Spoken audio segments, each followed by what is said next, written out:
नमस्कार, स्वागत है आपका। मैं हूं आपके साथ दिनेश अवस्थी। मध्य प्रदेश में पंचायत चुनाव में रोटेशन प्रक्रिया सहित अन्य प्रक्रिया का पालन न करने को लेकर आज सुप्रीम कोर्ट में अहम सुनवाई हुई। सुप्रीम कोर्ट ने राज्य सरकार और राज्य निर्वाचन आयोग को फटकार लगाई है। कोर्ट ने दो टूक कहा है कि राज्य सरकार ओबीसी आरक्षण मामले में आंख से न खेले। याचिकाकर्ताओं के वकील वरिष्ठ अधिवक्ता विवेक तनखा के मुकाबले राज्य निर्वाचन आयोग को निर्देश दिए हैं कि चुनाव संविधान के हिसाब से हो तो ही कराएं। अभी सुप्रीम कोर्ट का विस्तृत आदेश आना शेष है। मामले में राज्य निर्वाचन आयोग ने कहा कि कोर्ट का आदेश मिलने के बाद चुनाव रोकने पर निर्णय लिया जाएगा। इधर कोर्ट की टिप्पणी के बाद सरकार और राज्य निर्वाचन आयोग दो राह पर हैं, क्योंकि 18 दिसंबर को जिला पंचायत अध्यक्ष पद के लिए आरक्षण किए जाने हैं और ये प्रक्रिया पहले से तय थी और इसे पंचायत एवं ग्रामीण विकास विभाग कराने वाला है। पहले यह प्रक्रिया 14 दिसंबर को होनी थी। मामला कोर्ट में होने से इसे 5 दिन बढ़ाकर 18 दिसंबर तय किया गया है। इसी बीच कोर्ट ने संविधान का जिक्र करते हुए कहा कि चुनाव संविधान के हिसाब से ही हों, अन्यथा रद्द करें। इसकी पुष्टि पिटिशनर सैयद जफर ने वीडियो जारी करके की है। तो अब पंचायत चुनाव की जो गेंद थी वो अब राज्य चुनाव आयोग के पाले में आकर गिर गई है। अब देखना यह होगा कि इस पर किस तरह की आगे की प्रक्रियाएं बनती हैं और चुनाव आयोग ने जो अभी फिलहाल में जो तारीखें तय की थी उन तारीखों का क्या होगा। फिलहाल तो ये माना जा रहा है कि ये चुनाव अभी इस चुनाव पर स्टे लग चुका है, लेकिन अब आगे क्या और कुछ फैसला होगा, क्या कुछ तैयारियां होंगी और इतनी जल्दी अगर जो तय तिथि हैं उन पर अगर चुनाव होगा तो किस तरह से चुनाव आयोग काम कर पाएगा, इसी को लेकर आज हम चर्चा करेंगे। उससे पहले आपको सुनवा देते हैं कि मध्य प्रदेश में अब इसको लेकर के घमासान छिड़ गया है। कांग्रेस और बीजेपी की तरफ से क्या कुछ प्रतिक्रियाएं आई हैं। सुप्रीम कोर्ट ने आज मध्य प्रदेश सरकार और राज्य निर्वाचन आयोग से कहा कि आप जो ग्राम पंचायतों और नगर निगम नगर पालिका के चुनाव कर रहे हैं उसमें यह ध्यान रखें कि संविधान के अनुसार हो। अगर चुनाव संविधान के अनुसार हैं तो चुनाव कंटिन्यू रखें और चुनाव अगर संविधान के हिसाब से नहीं है तो उसको रद्द करें और यह निर्णय राज्य निर्वाचन आयोग स्वयं ले। सुप्रीम कोर्ट की यह टिप्पणी इस बात का प्रतीक है, ये जीत बाबा साहब भीमराव अंबेडकर जी के संविधान की जीत है। यह जीत मध्य प्रदेश के उन लाखों उम्मीदवारों की जीत है जो 2 साल से अपनी उम्मीदवारी की उम्मीद लगा के बैठे थे। ये जीत मध्य प्रदेश के ग्रामीण जनता के को मिले हुए बाबा साहब अंबेडकर के संविधान की जीत है जो उन्होंने उनको अधिकार दिया है। यह हार भारतीय जनता पार्टी की सरकार की हार है, जिन्होंने तानाशाही रवैये के साथ भारतीय संविधान के साथ छेड़छाड़ किया और रोस्टर के हिसाब से आरक्षण नहीं दिया। यह हार उन ताकतों के लिए है जो भारतीय संविधान से हटकर, जो लोग धर्म से हटकर, जो लोग अपनी ताकत के दम पर अपनी नीति बनाकर जनता के ऊपर थोपना चाहते हैं। चुनाव से डर करके भागते हैं क्योंकि जनमत नहीं होता, जनमत का समर्थन नहीं है, अप्रासंगिक हो गए हैं, तो वो केवल एक ही काम कर रहे हैं, या तो लोकायुक्त के पास जा रहे हैं या कहीं और जा रहे हैं। मानिए न्यायालय के अंदर जाने में कोई दिक्कत नहीं है, लेकिन आप चुनाव में भाग रहे हैं, चुनाव से भाग रहे हैं, तो ये तो उनकी हार के डर का कारण है कि कांग्रेस के लोग इस प्रकार के तंत्र का उपयोग करना चाहते हैं, जो माननीय न्यायालय ने भी कह दिया। माननीय सर्वोच्च न्यायालय ने भी कल कहा कि आप जाइए, आप वहां पर अपनी बात कहिए। तो मुझे लगता है कि न्यायालय के पास जाना गलत नहीं है, आप बिल्कुल जा सकते हैं, सबको अधिकार है। न्यायालय का जो लगेगा, माननीय सर्वोच्च न्यायालय, माननीय उच्च न्यायालय, वो जो आदेश करेंगे वो तो परिपालन करना सबका जिम्मेदारी है। लेकिन मैं ऐसा मानता हूं कि इसके पीछे कांग्रेस चुनाव को टालना इसलिए चाहती है क्योंकि वो अप्रासंगिक हो। तो आरक्षण नियमों से छेड़छाड़ न करने की हिदायत तो दे दी गई है। अब देखना यह है कि अब आगे क्या कुछ और प्रतिक्रियाएं आती हैं, क्या कुछ इस पे जो अहम फैसला होगा और जो आखिरी फैसला होगा वो क्या फैसला होने वाला है और किस तरह की प्रक्रियाएं अब आगे इस चुनावों को लेकर होने वाली हैं। लगातार 2 सालों से ये चुनाव टाले जा रहे हैं और अब क्या और आगे भी चुनाव टाले जाएंगे। लोगों को जिनको उम्मीद थी और जिन्होंने तैयारियां कर ली थी उनकी जो तैयारियों को लेकर क्या कुछ असर पड़ने वाला है, तमाम और भी विषय रहेंगे, उन पर आज हम चर्चा करेंगे। मेहमान हमारे साथ जुड़ रहे हैं गोविंद मालू, बीजेपी से वरिष्ठ नेता, और कांग्रेस से आनंद तारण जी प्रवक्ता। दोनों मेहमानों का बहुत बहुत स्वागत है। सबसे पहले मेरा सवाल गोविंद जी आपसे है। कांग्रेस साफ तौर पर यह कह रही है कि बीजेपी अपनी मनमानी कर रही थी और बीजेपी को अब आईना दिखा दिया है। देखिए, कोर्ट ने कोई स्टे नहीं दिया। कोर्ट ने कहा तो नियम कानून का पालन तो करना ही चाहिए, उसमें क्या है, उसमें क्या गलत था। कोर्ट ने पहले नीचे उच्च न्यायालय को रेफर कर दिया था मामले को, और वो परीक्षण कर रहे हैं। और उन्होंने चुनाव आयोग से कहा कि भाई आप संविधान के अनुसार अपना काम करना चाहिए, तो उसमें क्या गलत कहा है। स्टे देते तो कांग्रेस वाले खुशी मनाते, कुछ करते। तो कांग्रेस वही तो कह रही है कि बीजेपी कानून के मुताबिक काम नहीं कर रही थी, बीजेपी अपनी मनमानी कर रही थी। उसको भी मालूम है, कोर्ट भी कह देती। कोर्ट ने थोड़ी कहा ऐसा कि कानून के मुताबिक नहीं कर रहे हैं। कोर्ट खुद ही स्टे दे देती।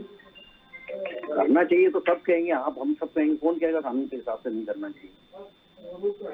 चलिए, आनंद जी भी हमारे साथ जुड़े हुए हैं। फैसले का न करे। जी जी गोविंद जी, जी, जिस तरह से बीजेपी आरोप लगा रही है कांग्रेस पर कि कांग्रेस चुनावों से डरकर भाग रही है, इसीलिए इन चुनावों को स्टे लगवाने के लिए कहीं सुप्रीम कोर्ट भागती है, कहीं दूसरी जगह जाती है। सही बात है, बिल्कुल सही बात है। कांग्रेस तो कभी भी लोकतंत्र में उनका भरोसा नहीं रहा। तानाशाही प्रवृत्ति उनकी रही है, और कभी भी उनके जमाने में कई 20-20 साल तक चुनाव नहीं होते थे, पंचायतों के, नगरीय निकाय के। अब ये होने लगे हैं चुनाव। ये जो संविधान की मंशा के अनुरूप जिस तरह से पंचायती राज व्यवस्था, त्रिस्तरीय जनतंत्र की व्यवस्था, ये जो मजबूत बनाने की बात हम कर रहे हैं और सरकार कर रही है, उसमें अड़ंगा लगाना, अगर उनमें ही भरोसा होता तो जैसी सरकार बनी 2019 में कार्यकाल पूरा हो गया था, कई 2018-19 में, उस समय चुनाव करा लेते। लेकिन उन्होंने चुनाव नहीं कराया, बल्कि उसको बाधित करने की हमेशा कोशिश की। कभी परिसीमन कर रहे हैं, कभी बहुत कुछ कर रहे हैं। तो कांग्रेस की तो ये हथकंडा रहा है। जिस तरह से जो पदाधिकारी हैं, हमारे जो नेता हैं, उनके लिए भ्रष्टाचार की एक खदान को खोल दिया जाए, ताकि वो वहाँ से पुलिस से रहें और किसी तरह लोकतंत्र में चुने हुए लोगों के हाथ में नहीं जाए बागडोर। तो कांग्रेस का ये मंशा, और वो सरकार ने उसके बरक्स जो चुनाव की घोषणा कर दी, उससे और मिलाहट स्वाभाविक है कांग्रेस की। वो क्योंकि उन्हें ये भी मालूम है, क्योंकि गैरदलीय आधार पर हो रहे हैं। हम भी बार बार कह रहे हैं, ठीक है, समर्थक लोग लड़ते हैं चुनाव, लेकिन गैरदलीय तो गैरदलीय है, उसमें क्या है। तो फिर जब कोई दिक्कत नहीं है, तो फिर ये आरक्षण परिसीमन को लेकर आखिर विवाद क्यों बन रहा है? नहीं, ये तो देखिए, आरक्षण विवाद किस बात का। आरक्षण से कोई ऐसा थोड़ी कि आरक्षण में किसी को कहीं लाभ नहीं मिलेगा, या महिला को खत्म नहीं, महिला या अनुसूचित जाति जनजाति उसको वर्गीय समाप्त कर रहे हैं। आरक्षण ये बहानेबाजी है। आरक्षण परिसीमन इन्होंने अपने हिसाब से सारी चीजों को, और वो किस तरह से उस परिसीमन को किया गया वो हम जानते हैं। सरकार ने कहा, वही तो कांग्रेस आपसे कह रही है कि बीजेपी अपने हिसाब से कर रही है। नहीं, अपने हिसाब से नहीं कर रही है। हमने तो, इन्होंने जो फिजूल का फेरबदल किया है उसको हमने दरकिनार करते हुए, और हमें कहा है कि सरकार 2014 के परिसीमन के आधार पर चुनाव कराए। तो उसमें क्या आपत्ति है कांग्रेस को? कांग्रेस चाहती है, कांग्रेस ने जैसे इसमें विधान में बदल दिया था कि किस तरह से नगरीय निकाय के डायरेक्ट नहीं इनडायरेक्ट इलेक्शन करेंगे, तो ये कांग्रेस करती रहती है। इसलिए हम लोकतंत्र में चुनाव हो रहे हैं ना, आप में दम होगा तो जीत जाइए, आपके उम्मीदवार हैं वहाँ, महिला हो, पुरुष हो, SC ST, पिछड़ा, OBC, जो भी होगा, आपके पास कार्यकर्ता होंगे तो जीत जाएंगे। वहाँ लोकप्रियता होना चाहिए, क्योंकि छोटा चुनाव हमेशा व्यक्ति केंद्रित होता है। इसमें दलगत इसलिए इसको गैरदलीय आधार पर रखा गया है, क्योंकि तो व्यक्ति का महत्व है। कई जगह देखा है हमने, आगे कई जगह चुनाव हुए, वहाँ पर जो प्रमुख होता है, अभी बिहार में चुनाव हुए, तो वहां पर जो जिनको मुखिया कहते हैं वो कई पुराने मुखिया चुनाव हार गए। तो देखिए ये तो लोकतंत्र है, इसमें चुनाव में जाना चाहिए, पारदर्शिता के साथ चुनाव हो रहे हैं। चलिए, उसमें आनंद तारण जी भी हमारे साथ जुड़ गए हैं। आनंद जी, बीजेपी का साफ तौर पर कहना है कांग्रेस के पास जनमत नहीं बचा है, कांग्रेस चुनावों से डर रही है, इसलिए चुनावों में नहीं जाना चाहती और इस तरह के हथकंडे अपना रही है, कहीं सुप्रीम कोर्ट जाती है, कहीं किसी तरह की बातें फैलाती है। नहीं, कांग्रेस सुप्रीम कोर्ट कहाँ जा रही है भाई? वो लोग जा रहे हैं जो चुनाव लड़ते हैं, जो चुनाव में विश्वास, स्थानीय चुनावों में विश्वास करते हैं। कांग्रेस पार्टी कहाँ है? और ये जो चुनाव हो रहे हैं ये दल के आधार पर हो नहीं रहे, ये चुनाव तो गैर दलीय आधार पे है ना। तो इसमें कांग्रेस को कहाँ बीच में ले आइए? भारतीय जनता पार्टी के लोग इस तरह की बातें कर रहे हैं कि कांग्रेस के पास नहीं है कैंडिडेट। अगर अच्छा इतनी बड़ी बड़ी बातें करते हैं, अगर इनके पास लोग होते भारतीय जनता पार्टी तो क्या क्या जरूरत थी आयात लोगों को अपनी पार्टी में शामिल करना, उन्हें टिकट देना, आपके विपरीत विचारधारा के लोगों को अपने साथ जोड़ के चुनाव में लड़ाना, मंत्री पद देना। तो जो लोग अवसरवादी हैं, क्या आपकी पार्टी में ऐसे कोई कार्यकर्ता नहीं थे कि जिन्हें हम सम्मान देते, जिन्होंने आपकी पार्टी को इस लायक बनाया कि आप सत्ता में हो, मध्य प्रदेश से लेकर केंद्र तक? बातें बड़ी बड़ी करते हैं, लेकिन धरातल पे क्या है? धरातल पे तो ये खरीद फरोख्त का काम करते हैं ना, इसके अलावा तो इनके पास कोई नहीं। जहां तक इन चुनावों की बात है, निश्चित रूप से चुनाव में अलग अलग लोग विचारधारा के रहते हैं। चुनाव जरूर गैरदलीय है, और गैरदलीय इसलिए है कि भाई लोकल आदमियों को उसमें भागीदारी होनी चाहिए, जो जनता से जुड़े हुए हों, जनता के मसलों को हल करें, जो क्षेत्र के किसानों की, मजदूरों की और जो वहाँ के रोजमर्रा के जो काम है उनमें भागीदारी करने वाले लोग हों, और वो चुनाव में आएंगे तो निश्चित रूप से जो वहाँ क्या आधारभूत दिक्कतें हैं उनको सॉल्व करेंगे। अब आज जो स्थिति है पूरे देश में और प्रदेश में, महंगाई चरम सीमा पर है, किसान परेशान है, लोग आत्महत्याएं कर रहे हैं, व्यापारी परेशान है, मजदूर परेशान है, कर्मचारी परेशान है, हर बार महिलाओं के साथ अत्याचार बढ़ते जा रहे हैं, आदिवासियों के साथ अत्याचार, आदिवासियों के साथ आडंबर रचने वाले जब जमीन पे देखेंगे तो इनकी केंद्र सरकार का जो इनके प्रति जो मध्य प्रदेश की सरकार के प्रति जो आया है उसमें भी देख लें किस तरह से आदिवासियों की व्यवस्था, आदिवासियों के स्कूल में शिक्षक नहीं है, अस्पतालों में डॉक्टर नहीं है। तो ये सब चीजें जो हैं, किसानों का बातें करते हैं, किसानों की बड़ी बड़ी बातें करते हैं, घोषणा करते हैं कि हमने 4,000 रुपए साल दे रहे हैं उन्हें, मतलब उन्हें कटोरे में भीख डालने जैसी बातें करते हैं।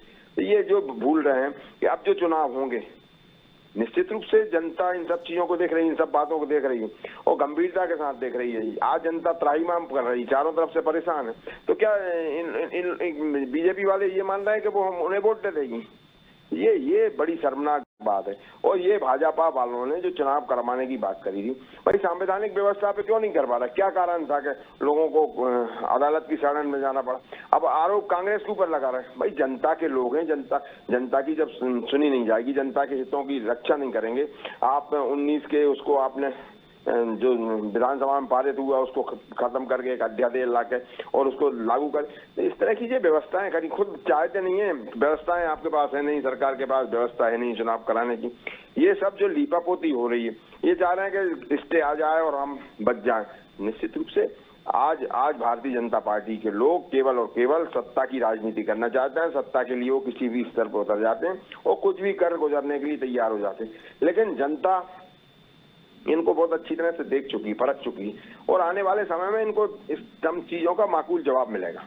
चलिए गोविंद जी, 2019 के अगर आरक्षण को लेकर के बात करें, जिसको लेकर के ये विवाद थोड़ा सा गर्माया, उसमें आखिर क्या दिक्कत थी? अगर बीजेपी को चुनाव में जाना ही है, बीजेपी की मानसिकता है कि चुनाव होने चाहिए, तो उसी के आधार पर हो जाना चाहिए था।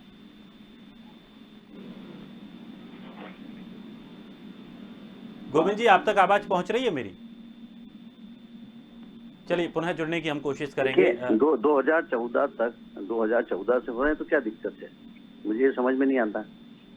ये बार बार जिस ढंग से बात कर रहे हैं कांग्रेस के लोग, इनको चुनाव नहीं कराना है, सबसे बड़ी बात ये इसी काम में लगे रहते हैं किस तरह टाला जाए, क्योंकि इनका जनाधार खसक चुका है, इनका वोट का आधार खसक चुका है, ये लोकप्रिय हो चुके हैं पूरे देश भर में। इसलिए ये चाहते हैं टालना। ये टालो प्रवृत्ति जो है इनकी, वो चुनाव जैसे हैं उसको स्वीकार करना चाहिए। उसमें कौन से वोट कम ज्यादा होने वाले हैं आरक्षण से, परिसीमन से? जो होगा जी, कांग्रेस इतने साल तक रही, हमने तो कभी नहीं बोला। हम जो जैसा परिसीमन आरक्षण था उस हिसाब से चुनाव लड़े, हो जीतते हम, राज्यों में सरकार है हमारी। आनंद जी, अगर 19 आपने बनाया, चलिए बीजेपी चाहती है कि 14 के हिसाब से चुनाव हो, उसमें आखिर दिक्कत क्या है? मतलब कुछ तार्किक ऐसी समस्याएं जो हों कि आखिर उससे प्रॉब्लम क्या है? नहीं, कांग्रेस इसमें कहाँ समस्या कर रही है, कहाँ प्रॉब्लम आ रही है भाई? ये तो जो चुनाव लड़ रहे हैं उनका मामला है ना, पार्टी थोड़ी चुनाव लड़ रही है भाई। जो चुनाव लड़ रहे हैं और जिनको लग रहा है कि हमारे साथ कहीं ना कहीं गलत हो रहा है, या जो जिनको और अधिकार मिलना चाहिए था उनको अधिकार नहीं मिल पा रहे हैं, वो उन लोगों का है मामला। पार्टी कहाँ से इसमें मामला आ गया? लेकिन जो लोकतंत्र की जिस तरह से हत्या करने की कोशिश की जा रही है, लोकतंत्र को जिस तरह से विकृत रूप उसका दिया जा रहा है, तो उसके बारे में हम लोग बोल रहे हैं कि भाई ये सब चीजें जो आगे बन गई उसको खत्म करके अपन पीछे को लेके आ रहे हैं। तो ये भारतीय जनता पार्टी के प्रवक्ता किस तरह की बातें करते हैं, ये भी समझ से परे। भाई जो आगे बढ़ गया उसको आगे को रखो और उसके आगे बढ़ा दो तो अच्छा है। तो चलिए हम फिर से इसी विषय पर चर्चा कर रहे थे, जहां गांव सरकार पर तकरार लगातार बनी हुई है। सुप्रीम कोर्ट ने अब इस पूरे मामले को लेकर राज्य चुनाव आयोग के पक्ष में इस गेंद को डाल दिया। हमारे साथ मेहमान लगातार बने हुए हैं आनंद तारण, कांग्रेस प्रवक्ता, और गोविंद मालू, बीजेपी से वरिष्ठ नेता। आनंद जी, आप अपनी बात पूरी कीजिए। देखिए, अब ये जिनके हित प्रभावित होंगे फिर वो अपनी लड़ाई लड़ेंगे। तो ये तो मुझे ऐसा लगता है कि भारतीय जनता पार्टी चुनाव नहीं चाहती है। जो सरकार है, सरकार चुनाव, मैं ये बोल रहा हूँ ना, ये गैर दलीय चुनाव है। मैं तो ये चाहता हूँ शायद सरकार कहीं ना कहीं चुनावों को टालना चाहती है। इस तरह की व्यवस्था बन रही है। ठीक है, कोर्ट का अपना आदेश है, कोर्ट ने अपना निर्देश दिया है, वो एक सबको मान होगा, उसमें तो कहीं कोई दिक्कत नहीं है। लेकिन जिस तरह की व्यवस्थाएं बन रही हैं उससे तो ऐसा लगता है कि सरकार कहीं ना कहीं चुनाव कराने के मूड में नहीं है। चलिए गोविंद जी, जिस तरह से सुप्रीम कोर्ट ने अभी भी आदेश दिया है कि जो पंचायत चुनाव रहेगा उसमें ओबीसी आरक्षण नहीं रहेगा, जो सामान्य सीटें रहेंगी उसी में ओबीसी आरक्षित रहेंगे और उसी में चुनाव लड़ सकते हैं, और बीजेपी ने इसको लेकर के काफ़ी प्रयास भी किया और काफ़ी चर्चे भी अपने किए कि वाहवाही भी लूटी कि ओबीसीयों को लेकर, ओबीसी वर्ग को लेकर के बीजेपी लगातार प्रयास कर रही है।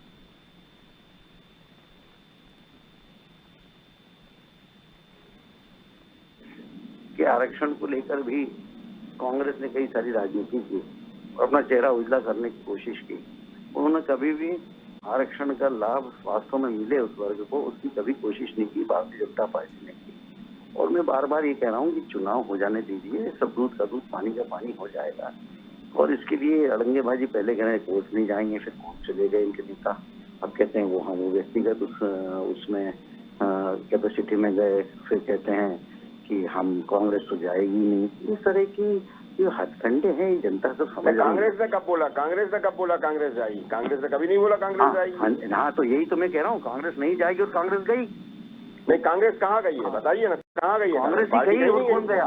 कांग्रेस। अरे बताइए ना, अरे कांग्रेस कहाँ से गई बताइए आप भाई। जो लोग उस चुनाव में भाग ले रहे हैं, जो जनता के प्रतिनिधि है, वो जा रहे हैं। पार्टी कहाँ है? पार्टी का सिंबल कहाँ है भाई वहाँ? कैसी बात करते हैं आप? ये किस तरह की भावना, आप किस तरह की भावना उड़ेलना चाहते हैं? ये आप लोग केवल झूठ का आरंभ पर रचाना चाहते हैं। कांग्रेस कहाँ गई? आप अरे मालू जी आप बताइए ना, कांग्रेस कहाँ गई है? अरे कांग्रेस पार्टी गई ना सुप्रीम कोर्ट में। नहीं, कहाँ गई है? कहीं पार्टी कहीं नहीं गई है। कांग्रेस के नेता गए, कांग्रेस पार्टी कहीं नहीं है। कांग्रेस पार्टी कहीं पार्टी क्यों नहीं है? कांग्रेस पार्टी के नेता हैं। अरे कांग्रेस पार्टी के नेता, अरे कोई व्यक्तिगत आदमी जाएगा तो कांग्रेस पार्टी का नेता है तो पार्टी चली जाएगी? कैसी बातें करते हैं आप भाई? कोई अधिकार दिया पार्टी ने कि आप ये लगाइए? किस तरह की बातें करते हैं आप भाई? पार्टी का मतलब ये होता है पार्टी कैसे करते हैं बात? हमको मालूम है, गए सारी दुनिया को मालूम है विवेक तनखा कौन है। अरे विवेक तनखा वकील भी है भैया, वरिष्ठ वकील है, तो कांग्रेस के नेता भी हैं। अरे अब ये कांग्रेस नेता है। अरे मालू जी आप भी कहीं किसी चीजों से जुड़े हो, इसका मतलब ये थोड़ी है कि पार्टी। मेरी बात सुनिए, ये गलत बात है, ये इस तरह की बातें नहीं करनी चाहिए। इस तरह की बातें नहीं करनी चाहिए। विवेक तनखा जी वरिष्ठ एडवोकेट हैं, आदरणीय विवेक तनखा जी सांसद हैं, और अगर कोई आदमी उनके पास आता है और वो केस लेके आता है, पीड़ित उनके पास आएगा, तो वो क्या वो अपना धर्म छोड़ देंगे? इस तरह की बातें करते हैं आप लोग भाई। नहीं, पार्टी अलग है, उनकी वकालत अलग है। सैयद जाफर प्रवक्ता उनके गए कि नहीं गए? मैंने आपसे क्या बोला कि सैयद जाफर कांग्रेस के प्रवक्ता है, ये अलग बात है, लेकिन सैयद जाफर उस चीज से जुड़े हुए हैं, पंचायत चुनावों से जुड़े हुए हैं, वो निर्वाचित प्रतिनिधि हैं। आप किस तरह की बातें करते हैं? पार्टी कहाँ से क्या करते हैं? ये तो सबके सामने साहब है, आप उसको कैसे भी पेश करें। नहीं, सामने से क्या मतलब होता है? कांग्रेस के नेता वो अपने व्यक्तिगत अधिकार से गए, पार्टी ने उन्हें कोई आदेश नहीं दिया। व्यक्तिगत अधिकार यही तो है, दोहरे चेहरे। नहीं, ये तो क्या, अरे आप जो करो वो सब सही है। कांग्रेस के लोग अगर कोई करेंगे तो वो पार्टी के ऊपर आप दोगे। कैसी बातें करते हैं आप लोग? नहीं, हम सही बातें कर रहे हैं, हम गलत नहीं। कहा कि सही बात है, मतलब आप जो करोगे वो पुण्य है, आप झूठ सच सब बोलते रहिए, वो सही है। और कांग्रेस ने अगर कोई बात बोल दी तो वो गलत हो गई। किस तरह की बातें करते हैं आप लोग भाई? वो अपने व्यक्तिगत अधिकार के लिए गए, पार्टी ने उन्हें आदेश नहीं दिया है। वो अपने व्यक्तिगत आधार के लिए गए, पार्टी ने उन्हें आदेश नहीं दिया, पार्टी ने उन्हें कोई निर्देश नहीं दिया है। विवेक तनखा जी देश के बड़े वकीलों में हैं। विवेक तनखा जी अपने उनके पास कोई पीड़ित आदमी आएगा तो वो उसकी पैरवी करेंगे, पार्टी की तरफ से थोड़ी उन्होंने पैरवी की है। चलिए, लेकिन एक बात तो अब क्लियर है कि चुनाव होंगे, लेकिन चुनाव होंगे तो नए तरीके से होंगे। अब क्या इस पर भी किसी को ऐतराज हो पाएगा? आनंद जी, आपको क्या लगता है? देखिए, मैंने आपसे क्या बोला कि ये चुनाव गैरदलीय आधार पे, ये जो चुनाव लड़ रहे हैं जो लोग, अगर किसी के हित प्रभावित होंगे वो स्वतंत्र है, उसे अपने अधिकार के लिए वो कहीं भी जा सकता है। और अगर सब लोग संतुष्ट हैं तो सब चुनाव लड़ेंगे, उसमें क्या दिक्कत है? तो यहाँ पार्टी की जो इस तरह की बातें करते हैं भारतीय जनता पार्टी के लोग, क्या सब जो अच्छा है हमारा और बुरा बुरा है वो सब कांग्रेस है, जो गलत किया वो कांग्रेस ने किया, जो अच्छा हम कर रहे हैं हम कर रहे हैं। भाई कोई भी व्यक्ति, पीड़ित व्यक्ति अगर वो पार्टी से जुड़ा हुआ है तो ये थोड़ी कहलाएगा कि वो पार्टी चली गई चुनाव में। अगर वकील साहब अपनी वकालत करते हैं तो अगर वो कांग्रेस के निष्ठावान कार्यकर्ता हैं तो इसका मतलब ये थोड़ी है कि वो सांसद हैं कांग्रेस के और वो पार्टी के बड़े नेता हैं, तो इसका मतलब ये थोड़ी होगा कि वो पार्टी की तरफ से पैरवी कर रहे हैं। भाई व्यक्तिगत कोई आदमी उनके पास जाता है और उसको काम करते हैं और वो व्यक्तिगत रूप से कर रहे हैं। जब सिंबल की कहीं बात नहीं है इस चुनाव में, तो ये पार्टी को क्यों बीजेपी लेके आ रही है? इसका मतलब ये कि बीजेपी चाहती ही है कि ये सब चीजें ना हो, केवल हमारा जो शासन है वो चलता रहे और केवल जो उनके ऊपर तलवार लटकी है वो भी हम बची रहे और हम आराम से शासन करते रहे। चलिए, बहुत बहुत शुक्रिया दोनों मेहमानों का हमारे साथ जुड़ने के लिए, इस विषय पर अपनी अपनी राय रखने के लिए। लेकिन पंचायत चुनाव को लेकर के अब सुप्रीम कोर्ट ने साफ तौर पर दो टूक कर दिया है। उसने साफ तौर पर कहा है कि जो भी नियम कायदे हों उनके हिसाब से ही चुनाव कराए जाएं। साथ ही अब इसको लेकर के राजनीति गर्मा गई है, एक दूसरे पर आरोप प्रत्यारोप बीजेपी और कांग्रेस कर रहे हैं। अब देखना ये होगा कि अब जो तैयारियों में लगे हुए हैं लोग, जो पहले से तैयारी कर चुके हैं, उनको लेकर के क्या स्थिति बनने वाली है और किस तरह से अब नई दिशा नीति रणनीति के तहत ये चुनाव हो पाएंगे। फिलहाल इस खास कार्यक्रम में इतना ही। ताजा तरीन खबरों के लिए आप बने रहिए स्वदेश के साथ। सबसे पहले देश।